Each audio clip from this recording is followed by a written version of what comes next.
Your first love is the sweetest when it begins and the most painful when it ends. The rush of excitement, the thrill of something new, all that can lead to some pretty wild emotions, emotions that are difficult to control. Sometimes people are crazy in love, and that's not always a good thing. Michelle Walton is a couples communication scholar, and she is here to tell us more. Michelle, it's good to see you again. Thank you for having me. Absolutely. Now, I guess everyone, unless they're one of the fortunate few, has been in that relationship where maybe you were into it a little bit more than she was, and she decides to go away, and he doesn't handle it too well. Well, here's what today's love lesson is from.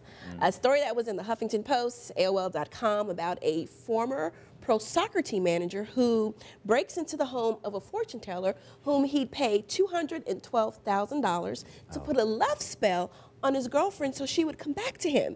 And then when that didn't happen, he gets a few of his buddies, they break in, they seek a refund on their money, and boom.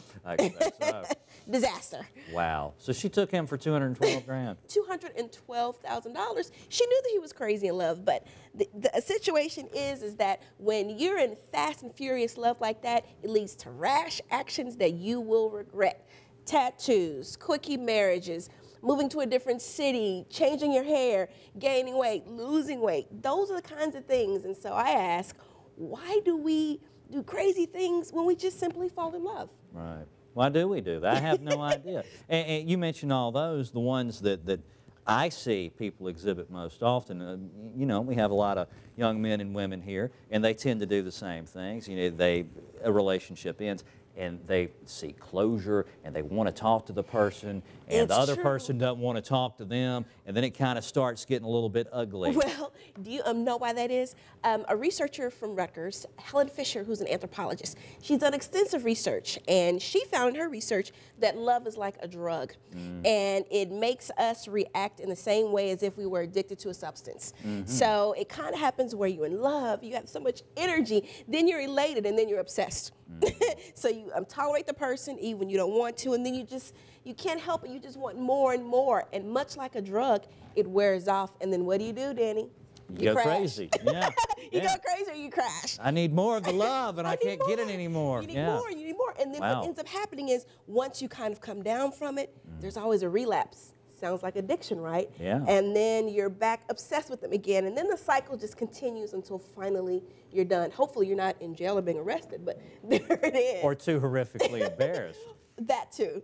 That too. And I guess that's really when you need your friends, because they're going to help rein you in from doing, you know, ridiculous things, like maybe going to his house and drinking a bunch of red wine and yelling at him at 4 o'clock in the morning. Or singing songs or what have we. Right. But here are some just really quick tips that I offer for the situation. And very, very simple. Live, learn, and discern. Okay? When you fall in love, it can't be prevented, Danny. There it is. You have to go through it. Carpe diem seize the day. But then there's the learn. Okay? And it's like the law of gravity. What goes up must come down. And when it comes down and wears off, sometimes you crash. But then that's where you will then discern. And like Dr. Maya Angelou says, knowing better is doing better. So when you know better, you'll learn how to pace yourself. Very crucial to the love process. So the next time you meet somebody that makes you just want to go crazy, you'll ease your way into it so that nothing foolish happens to you or that person. Well, there you go. And what's scary is that in some way, and I'm not telling anybody to do drugs, but drugs are a little bit easier than love, because with drugs, at least you get to make the decision. Am I going to smoke crack or am I not going to smoke crack? Love, you don't get to make that decision, do you? I'm telling you, according to Dr. Helen Fisher, it's not. It's the same. You don't really have control over it once you have ingested the love of someone else, and it's just a matter of it basically just living out its own process through you. Right. And you just got to learn about it. Live, learn, and discern. That's today's love lesson. You are the tool of its whims. That's why I got so many poems and songs and everything else written. There it is. All right, so Michelle, good seeing you again. You too, thanks. Michelle's on Twitter, folks. Just do the Twitter thing at M-W Love Lessons, or actually just MW Love Lessons. We'll introduce you.